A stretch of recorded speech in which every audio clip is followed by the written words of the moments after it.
Bukod po diyan, mga kababayan, ito isama na natin sa topic natin. Ano po?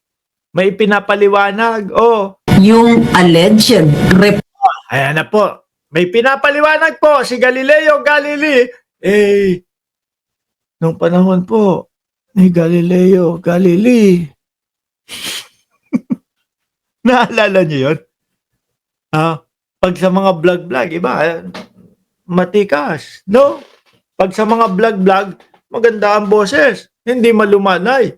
With matching smile-smile pa. Sa loob na ng kongreso. Naalala niyo po, nung panahon ni Galileo Galilei. Ay, nako po mga DDS. Tapos makakarinig ka pa, opo, tanga po ako. No? Opo, fake news po ako. Anak ng tinapa. Sabi dito, pagdepensa ni Claire Castro kay Lisa Marcos, nakatutok lang sa pagdiin na peke ang report. Pero hindi nilinaw kung walang kinalaman ang First Lady, sabi daw ni Attorney Trixie Angeles. Kayo lang naman ang pilit na nagsasaksak sa First Lady doon. Di ba? Wala naman talaga kasi. Yung kampo lang nila ang nagpupumili to, nakasama yung First Lady dyan. Nandyan yung First Lady. Di ba? Sila lang ang gumagawa ng issue, mga kababayan. wala naman po siyang sinasabing walang kinalaman ang unang ginang. Wala siyang sinasabi na wala doon ang unang ginang. Wala naman palang kinalaman. Wala doon din. Wala ding sinasabi. Sino ang nagpapanimula nun? Kampo ninyo. Di ba? Yung mga kasamahan ninyo. Sila lang ho, mga kababayan, ang nagpapasimula nun. Dahil ho ako naniniwala, hindi ho ako attorney na kagaya ni Trixie, ha? Naniniwala ho ako, mga kababayan, na kung may problema ang Estados Unidos kay First Lady Lisa Marcos, hanggang ngayon ho nakahangyan doon, hanggang ngayon ho nakahold doon yan sa Estados Unidos. Bakit nasa labas? Tapos ito pa, ginagawa nila, kinukonek nila yung meeting ng presidente kay Donald Trump. Kesyo daw makikiusap, kesyo daw ganito, ganyan. Pinapatawag daw. Ano yan? May sunod-sunuran? Si Duterte lang ang ganun kay Xi Jinping. Dahil ang lakad ng Pangulo, mga kababayan, trabaho. Ang sinasabi lang niya ay yung alleged report ay peke. Opo, sa tingin niyo po, sapat na yung naging paliwanag through Si Sineo ba yung naririnig ko siya? Nakagano yung uso. Sa tingin niyo po, sapat na po ba yung sinasabi niya? Walang First Lady First Lady Lisa Marcos na nabanggit o damay. Kayo lang yung naggagawa ng issue. Sa tingin niyo po ba sapat na yung nasa Sec Claire Castro dito po sa side ng First Lady, kung meron ba o walang kaugnayan or papel si Lam dito nga po sa nangyari po, attorney? Kung titignan ninyo ang transcription nung kanyang explanation, wala naman po siyang sinasabing walang kinalaman ang unang ginang. Wala siyang Sige, baka bukas, since narinig na ni Attorney Claire yan, baka yun na ang sabihin niya. Pero yung pagkakapaliwanag po ni Attorney Claire, mga kababayan, di ba ano po ang pagkakapaliwanag niya nung una? Nandito na ang Vice President, nandito na ang unang ginang, nandito na ganito, ganyan.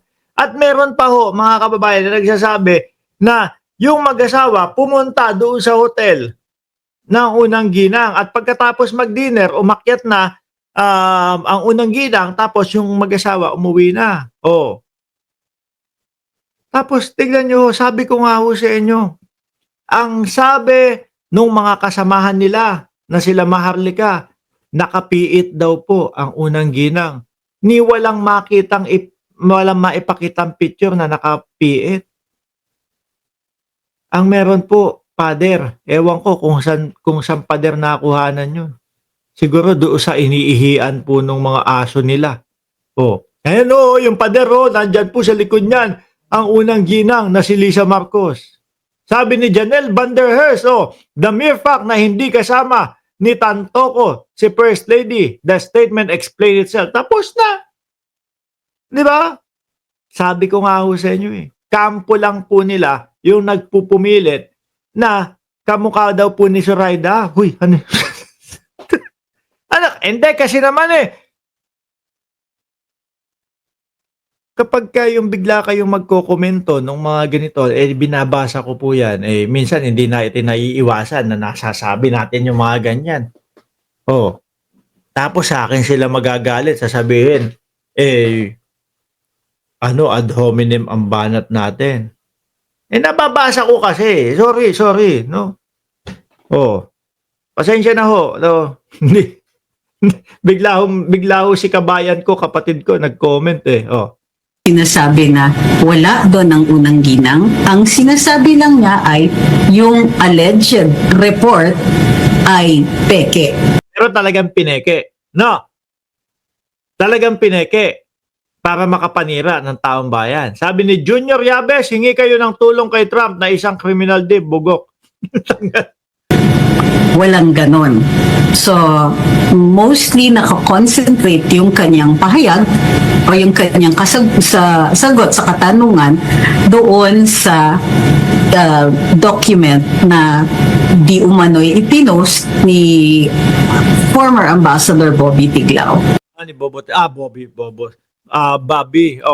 Tiglao. Oh. Okay. Yung pala yung pangalan na nag-post. Ano? Opo, at isa pa sa lalo pang nagpaugong dito sa legitimacy ng issue na ito po, no? Yung papel ni Lam dahil nga hindi kasama siya sa biyahe ng Pangulo doon sa Amerika. Kaya na-connecta ito ng Naku, mahilig lang kayong mag-connecta ng ganyan. Ibig sabihin, paano ako, kakagaling ko lang ng Miami noong sa hindi kasama yung misis ko. Ano na mga i-connecta kaya doon? Diba? Mahilig lang ho silang mag-i-issue, mga kababayan. Siguro ho, siguro lang, kung i-connecta ko lang po yung sinabi nung anak ni Juan Ponce Enrile, na si Katrina Ponce Enrile, na may binabayarang mga tao ang China para sirain ang gobyerno ng Pilipinas. Siyempre, ang unang maiisip ko, etong mga ito. Kung i-connecta ko lang ito, Pero hindi ko sinasabing kayo yon. Baka kayo. Kaya pilit nyo na ganun. Pilit nyo sinisira ang gobyerno. No? Para naman sa pagdating ng dulo, tayo-tayo, magkakapwa Pilipino, tayo-tayo ang maglabanan, tayo-tayo ang nagpapahina sa ating bayan para pag-atake ng China, mahina na tayo, madali tayong gapiin. Style ho yan mga bossing eh. Sabi ni kaibayan ko, kapatid ko, tanim intriga, manang-mana kay Boy Penta. Sabi ni kabayan ko, kapatid ko. Tuloy! Mga observer na baka nga merong nangyari kasi bakit hindi siya pupunta halos lahat ng biyahe. Pati naman hindi pagpunta. May issue. Malay mo si First Lady, ay masakit pa, masama pakiramdam ko, masakit ang tiyan ko, naiebak ako, hindi na ako sasama sa iyo. Total, madali ka naman doon. Pati ba naman ang hindi pagsama? May issue. Kaya kayo makakasuhan eh. Sabi ni Janelle Vanderhurst, dapat magsampa na ng kaso si First Lady Lisa para masoplak sila ng todo-todo.